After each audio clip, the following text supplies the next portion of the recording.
जब एक बेटी का मायका चढ़ गया वसीयत की बलि। वो कहते हैं ना, बुढ़ापे में आकर एक साथी की बहुत ज़रूरत होती है। पति के बिना पत्नी और पत्नी के बिना पति कितना अधूरा हो जाता है, इसका एहसास बुढ़ापे में होता है। माँ के जाने के बाद तो बाबूजी की भी जीने की इच्छा समाप्त हो गई थी, इसलिए वो भी जल्दी हमें छोड़कर चले गए।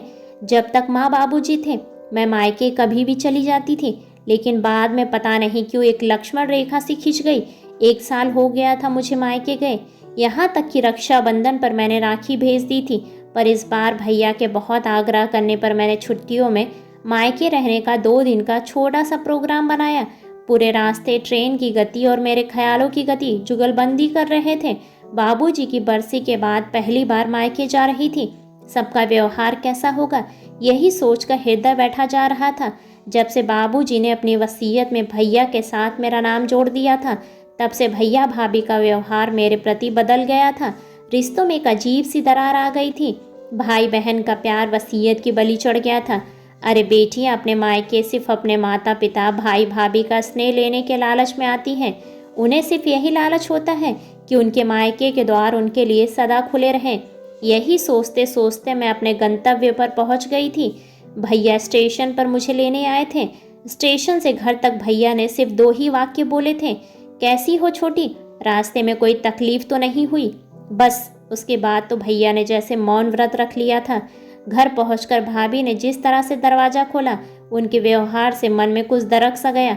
घर में चारों तरफ माँ बाबूजी की यादें बसी थी और हर कोने में मेरा बचपन खेल रहा था। वो बचपन जिसे मैं सहेजना चाहती थी, फिर से जीना चाहती थी, जिसके लिए मैं मायके आई थी।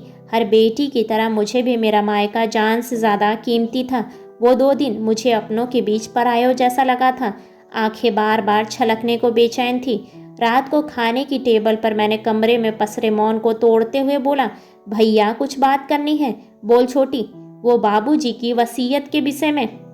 देख छोटी, इस विषय में मुझे कोई बात नहीं करनी है, इसके अलावा कुछ और कहना हो तो बोलो, कहकर भैया उठकर अपने कमरे में चले गए। नेहा, तुम सिर्फ 2 दिनों के लिए अपने मायके आई हो, आराम से रहो, ये कहकर भाभी टेबल से सामान उठाने लगी।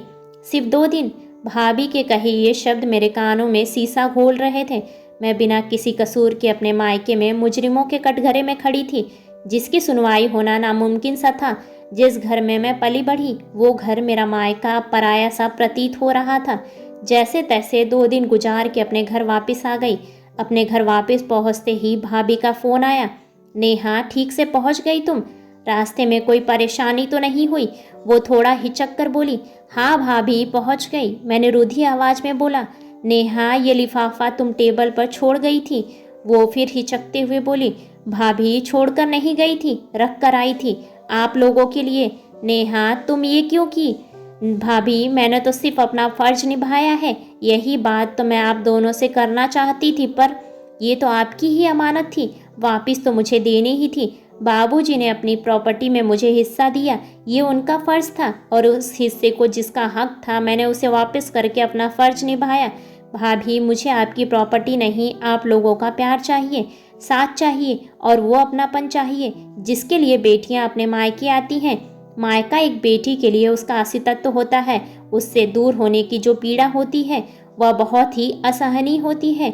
मेरा मायका वसीयत की बलि चढ़ रहा था भाभी।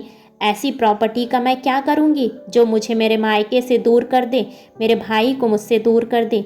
मेरे लिए ये पेपर बोझ था। मैं तो पहले ही आपको देना चाहती थी, लेकिन मायके के रास्ते पर जाने के कदम थम जाते थे। भाभी मुझे कभी भी प्रॉपर्टी का लालच नहीं रहा, मुझे तो सिर्फ मेरे मायके का लालच था। मुझे तो सिर्फ मेरा मायका चाहिए, कहकर मेरी आवाज़ मेरे गले में अटक गई। छोटी तू कब इतनी बड़ी हो गई, पता ही नहीं चला। तेरी बातों ने तो मुझे भौना कर दिया। हम तो स्वार्थ और गलतफहमी की आग में अपने रिश्ते को स्वाहा कर रहे थे। मुझे माफ़ कर दे छोटी, तेरा मायका तेरा था और तेरा ही रहेगा। दूसरी तरफ से भैया की आवाज़ सुनकर अब तक आंखों में रुके हुए आंसू अविरल रूप से बहने लगे। ऐसे ही बेहतरीन कहानियों को सुनने के लिए वीडियो को लाइक और चैनल को सब्सक्राइब करें और अपने विचार कमेंट्स बॉक्स में कमेंट्स करके हमें ज़रूर बताएं। धन्यवाद।